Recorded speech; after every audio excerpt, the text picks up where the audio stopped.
This is exactly what happens when you can't decide on what genre to make.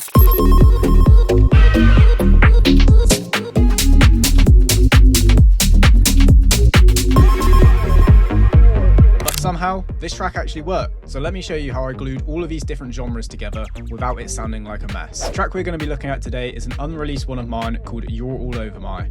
No direct inspiration for this one, just me trying different ideas and influences to see what sticks together. It ended up somewhere between minimal tech house, speed garage, with a bit of Donk energy and some old school house music vibes as well, all wrapped around that iconic Craig David vocal. So here's a good preview of the track before we break it down.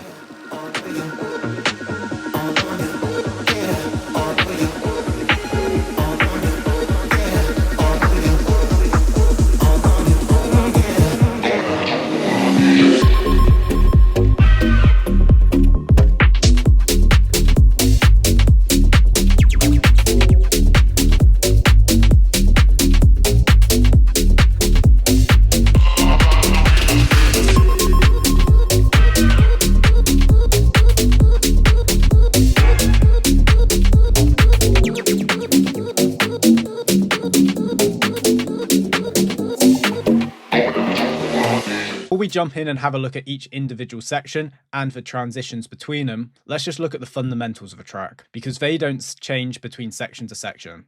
So let's start with the vocal. It's iconic Craig David vocal. Most people probably know it.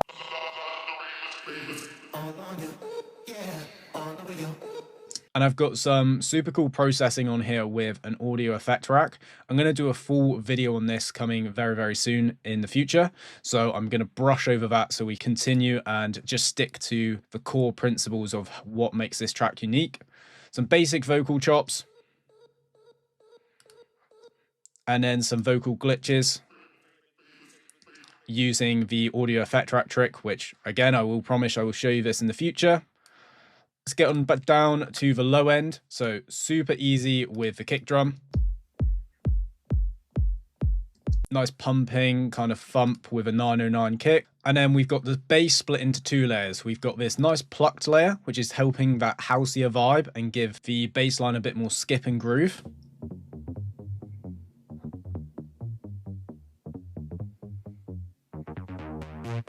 Great preset. And this one is from Serum, and it's from a Paul Sorrell pack. Really, really good preset packs from Paul Sorrell for Serum. Highly suggest checking them out on Orange Groove Samples. Then I've got the sub layer playing the exact same melody, and it's from the exact same pack as well. Now, how I got the melody from this is actually super interesting. I was really struggling to come up with a good groove for it, but I knew I kind of wanted to use this Craig David vocal. So I actually used this to extract the MIDI from the vocal and make my bassline melody around that. And that's why everything sounds so tight and well put together. I would love to say that it was really intentional and thought out, but it was one of these things where I just thought, let me just try this and see if it works. So now that I've just copied that vocal down to MIDI with this pink one here, you can actually see if you start looking at the notes, most of them are landing in the same place. Obviously they're a bit high, so I brought them down. I added in a few extra notes here and there, but on a whole, this bass line was created from that vocal. So definitely worth trying in your own tracks and seeing if you can create your bass line from your vocal hooks. So we'll come back to all the synths because that's what's really carrying the track and changing up the vibes. Keeping it nice and simple with the drums. Nice crunchy and short clap and snare. Similar sort of vibe with the hi-hats, and all of these are pretty much just samples. Do bring in a little 808 there to help pick up the energy. I really try and make sure if I'm switching up the genre or the style that my drums still sound very familiar. I think it's one of the more iconic parts of my sounds.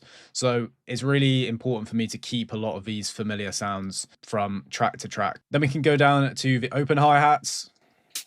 Same sort of vibe, and then top loops. So there's a lot of top loops in this one, probably more than I would typically go for, but it really helped thicken out the drums. It was something I was struggling with when I came to mix it down. So this is a super useful tip if you're drums are lacking and are a bit flat, go and grab some top loops that just help elevate those drums and thicken them out, but don't take away from the groove of the drums that you've created. And you may be noticing as well, there's kind of a lot of white noise and static noise that's sat on top of everything.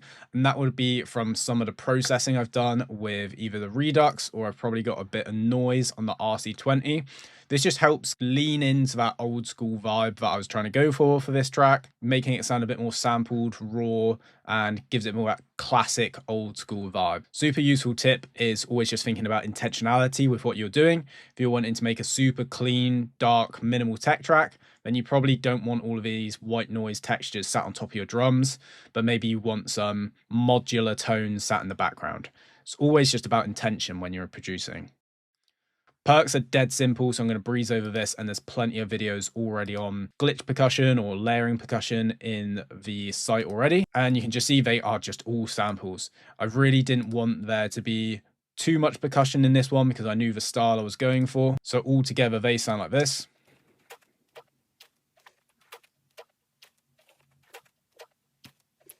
And the only bit worth mentioning is this resample section. So this is a really useful technique to add a bit more depth again to your percussion. So all you need to do is group everything that you made with regards to percussion into one, which is this group up here on channel 47. Add some effects to it. Try Tantra, Effectrix, any of the stock Ableton ones within the effect track. Just some crazy effects that are really going to alter the sound. Resample it down to audio, and then you'll have a loop sat underneath, which is going to work perfectly with what you've created, but will sound different. Some basic textures and some basic sound effects. So nothing crazy going on there. So let's hop into the more important parts, the different sections and how we glued them all together. Right, let's have a look at section number 1, which is the more housey, minimal vibe of the track. So I would say this is coming from the intro and halfway through the track as well within the break. So let me just play you the intro where the bass drops in, and you sort of see that it's got this nice skippy vibe to it. It's very groovy. The drums aren't as swinging yet or as heavy as they are later on in the sections where it gets a bit more garagey, and it just helps blend everything together, especially later on in the track where we introduce some pads and a lately bass as well, layered on top of everything to give it that more classic, housey, minimal vibe.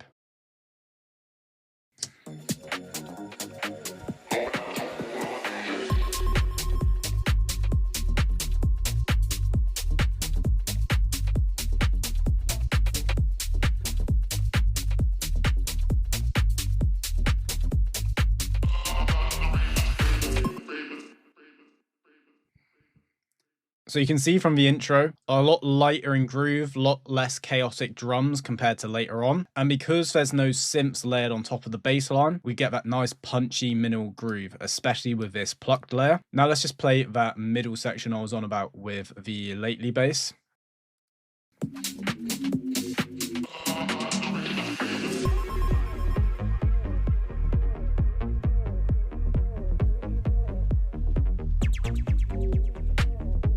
Again, we get a more minimal housey kind of vibe because that bass is really shining through, and we start introducing some chords as well.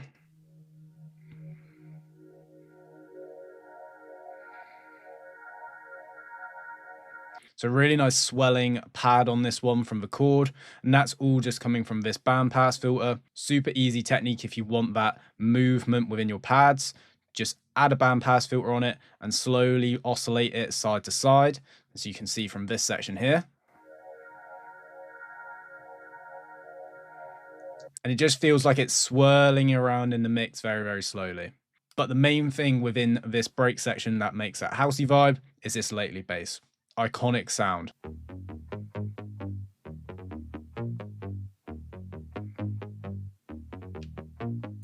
And the lately bass is just a preset from Fem Basso. So this one is a great plugin by Meat Beats. It's £12, I believe. So many great presets in there. A lot of donk basses as well, if you're into that sort of thing. So super useful. Juno chorus, adding some width to it, which just increases the sort of clarity of the sound within the mix. I love just putting chorus on bass sounds because it turns it from sounding like a bass hit almost into a synth. But that's about it for that housey section. Just a bit more stripped back in sections, introducing some more classic sounds like those chords, the sine waves, the lately bass, and stripping back the drum groove just allows that plucked bass to really shine through. So let's move on to probably the main section of the track, which is the donk section. Okay, so let me play out the donk section just so you get a good idea of what this bit is sounding like.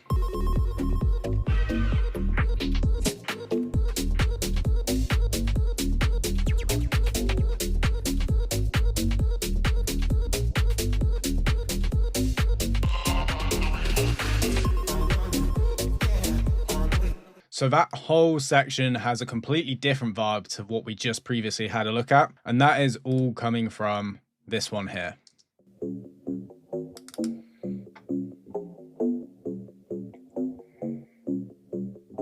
So this is just a donk hit from Serum. I believe it's from that Paul Sorrell pack as well. Yep, same pack. Just shows you how good it is. And this is playing the exact same melody as our bass line, but I've just shifted notes around so they're primarily landing on the beat or off the beat.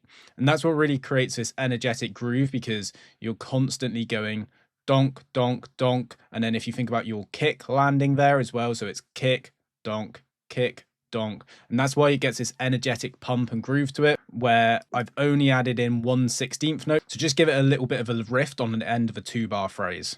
Other than that, for most of the sound is just coming from processing. So Juno chorus again to give it that whip, sidechain compression to the kick to just make sure it's really getting out of the way and to increase that pumping effect that I wanted it to have. RC20 to add that analog sort of dirt to it with a distortion.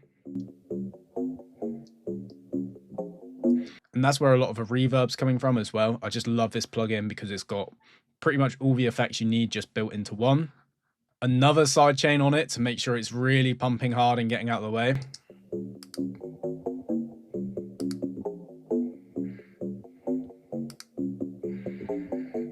And you can tell a difference. That melody sounds a bit too basic and kind of corny without this one on. But with it on, it's really giving that kind of movement and head bop to it. And then rounding it all off with Decimort. For some reason, my one stopped working, so I can't show you what this is doing.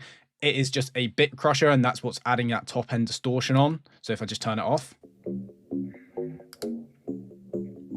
So it makes a massive difference to the sound design of the actual sound. You can get a very similar effect by combining erosion and redux together. So you can use erosion to get that bite to it on top, redux to desample it slightly, get that more old school vibe, and then you've just saved yourself 50 quid.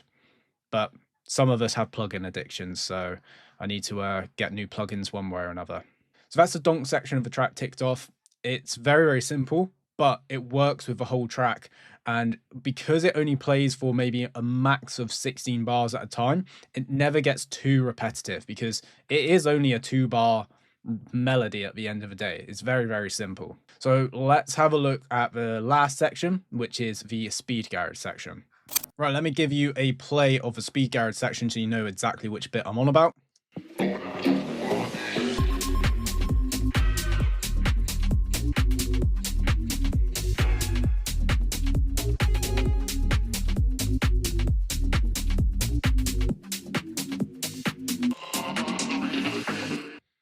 So you can see we get a nice switch up between this donk bass, which is a really kind of up down sort of like hands in the air kind of vibe, and then you've got the speed garage section, which is more of like a deeper feeling, sort of like heads down kind of vibe.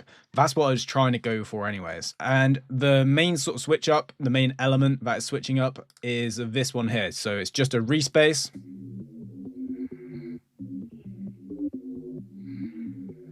And that one, believe it or not, coming from the same Paul Sorrell pack. So I'll keep on saying it. It's really, really good. Should probably pick it up. Juno chorus on it again to add some whip.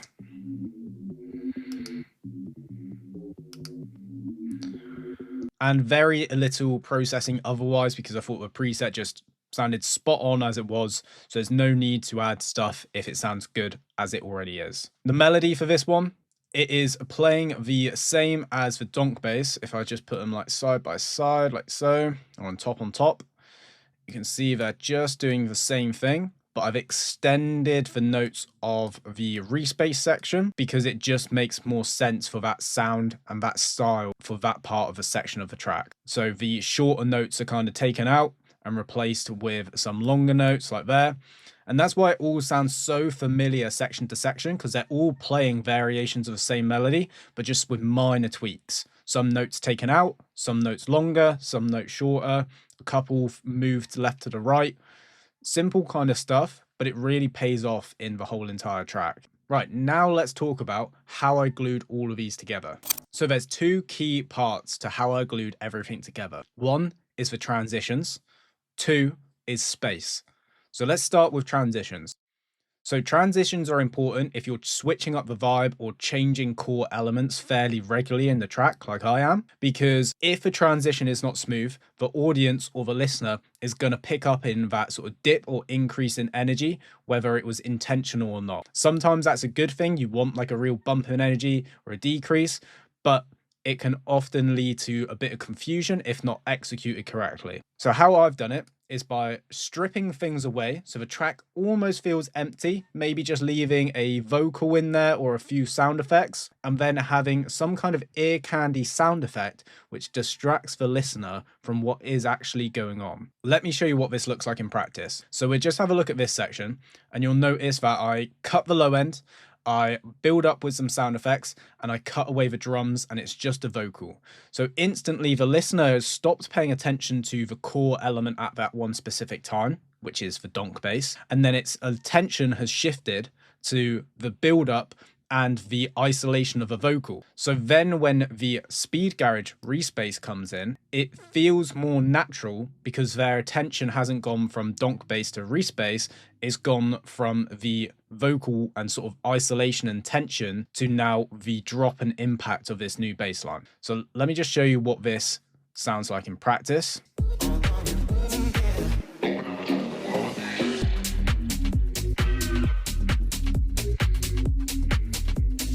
See what I mean? You're listening to the donk bass, your attention goes, oh, something's going to happen. And then boom, when that comes in again, we kind of forget about the donk bass. But there is one massive thing. It still sounded a bit flat compared to over here, right? This section sounds way more energetic than it does to here. So let me play it again and just pay close attention to what's going on.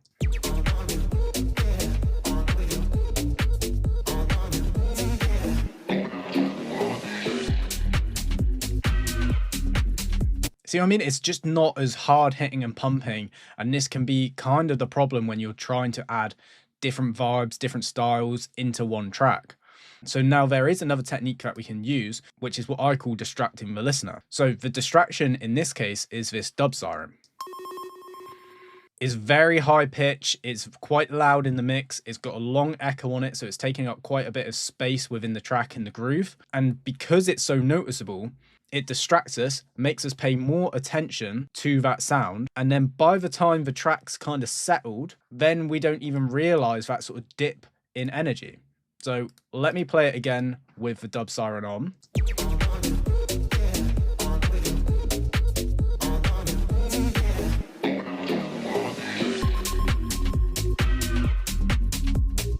And then I will just play it one more time with it off.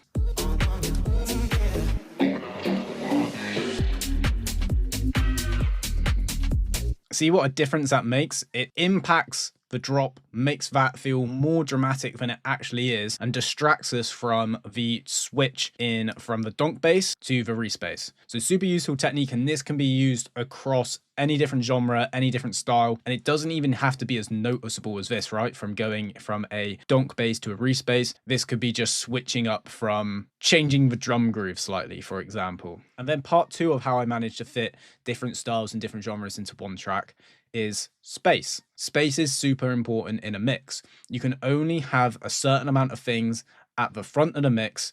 Some of them are going to win, the others are going to lose. The sooner you realize that, the sooner your mix downs and your productions are just going to get better. So a good analogy, what I like to use for this is imagine a theatre, like a performing arts stage. There's only a certain amount of actors that can be at the front of a stage because of the spotlights going around. You couldn't just have all the actors crammed in one little spotlight because they wouldn't be able to act and perform. It's very, very similar with music production.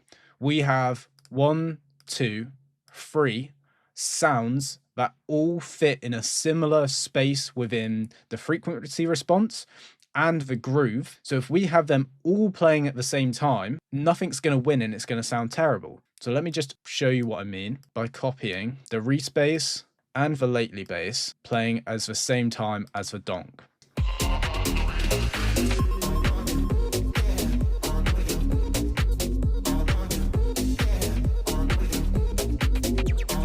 It sounds like a mess, right? It's too much going on. And even if I simplified this and maybe changed the melodies of the Reese bass and the lately bass so they're not hitting at the same time as the donk bass, it's still gonna compete and still gonna clash because they just take up the same frequency space. So by actually spreading it out through the track and using the transitions that we just went over, that's how I'm able to go from this style to this style to this style, all within the space of around 30 seconds. Honestly, it will change the game of your productions when you realize this, that only certain things can win. So pick which one's going to win, emphasize that, and then dip the others, and then switch it up at some point in the track. The average person will actually appreciate this more as well because they're not paying attention to the intricate little details that you may be adding into the track. They're only paying attention to these core elements. And that is a wrap for this track breakdown. I hope you guys have found this one useful.